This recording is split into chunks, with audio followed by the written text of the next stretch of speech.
High everyone, welcome back to my channel. আশা করি তোমরা সবাই খুব ভালো আছো। আমরাও সবাই খুব ভালো আছি।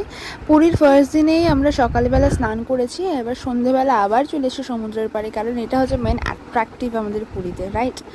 তো এখানে এসে অনেক উট ঘোরাঘুরি করছে দেখছি। আমি ফার্স্ট টাইম উট দেখলাম, লাইফে ফার্স্ট টাইম। আর সমুদ্রের পাড়ে এসে এত ভালো লাগছে, মনে যেন না এখান দিয়ে আর যাই, এত ভালো লাগছে। তারপর এখান দিয়ে হালকা একটু দাঁড়িয়ে হাওয়া খেয়ে নিলাম। হাওয়া খেয়ে মানে সমুদ্রের পাড়েই অনেক চায়ের দোকান আছে, সবাই মিলে একটু চা খাবো বলে প্ল্যান করলাম।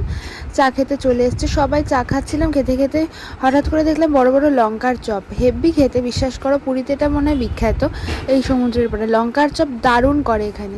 তারপর ওগুলো খাওয়া দাওয়া করে এখানে এত সুন্দর একটা জিনিস দেখতে পেলাম, এই যে এই ছাঁচগুলো, আলপনার ছাঁচ, এত সুন্দর হচ্ছে জিনিসগুলো। দেখো এখানে কয়েকটা কড়াও রয়েছে এই ইয়েলো অ্যান্ড হোয়াইটের মধ্যে, এত ভালো লাগছে দেখতে, দেখো কত সুন্দর করে দিল। যাই হোক, এগুলো এখান দিয়ে দেখে আমরা সোজা চলে এসেছি হোটেলে। এত টায়ার্ড লাগছে, ফ্রেশ হয়ে এবার শুয়ে পড়বো, শরীরটাও খারাপ লাগছিলো। মা এখানে সবজি কাটছে, কারণ রান্না বান্না হবে, খেয়ে দিয়েই ঘুমাবো।